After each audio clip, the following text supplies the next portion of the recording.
எங்க முக்கிய பங்கு வந்தா தானே தெரியும். சும்மா உங்க பத்திரிகை ஊடகத்தையும் அப்படி போட்டு போட்டு அந்த என்ன ரேட் ஏறுது, டிபிஆர் ரேட் ஆகிறதுக்காக அதை போட்டு போட்டு காட்டிட்டு இருக்கீங்க. டிபிஆர் ரேட் ஆகிறதுக்காக அதை போட்டு போட்டு காட்டிட்டு கொடி பறக்குது.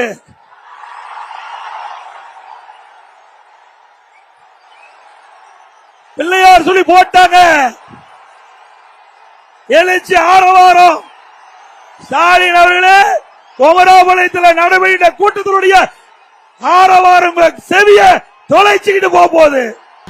என்னங்க இருக்குது, என்ன பண்ணாங்க சொல்லுங்க பார்க்கலாம். ஆனா சிறந்த அரசியல்வாதி நாங்க தான், மக்களுக்கு சேவை செய்தோம்னா நாங்க தான் இதுவரைக்கும் மக்களுக்கு குரல் கொடுத்துட்டு இருக்கிறோம். இந்த ஆட்சி எழுத்து கூட பேச முடியல. இனி பிஜேபி கட்சியோடு நடத்திய அண்ணா திராவிட முன்னேற்ற கழகம் கூட்டணி இல்லை என்பதை அறிவித்து விட்டோம். அதுக்கு பிறகு ஸ்டாலின் மறைமுகமாக கூட்டணி வச்சுட்டு இருக்காங்க, கள்ள தொடர்போடு கூட்டணி வச்சுட்டு இருக்காங்க. என்னென்ன வார்த்தையெல்லாம் போட்டு பேசுறாரு பாருங்க. நான் சாதாரண விவசாய குடும்பத்தில் இருந்து வந்தவன். வார்த்தை தான் முக்கியம், சொல்லும் செயலும் ஒன்றாக இருக்க வேண்டும் என்பது எங்களுடைய தாரக மந்திரம். அதான் எங்களுக்கு எங்களுடைய தலைவர்கள் வழிகாட்டி விட்டு சென்றிருக்கிறார். இதா கவு அம்சா அப்பா தெரியுமா பண்ணிட்டான், தெரியுமா பண்ணிட்டான். நான் வெள்ள மல்ல கப்பட்டு டிக்க வச்சோம், இப்படி விளையாண்டுக்க என்ன அப்பா நீ திங்க ஒப்பா சோறு எந்த பெருமாடா.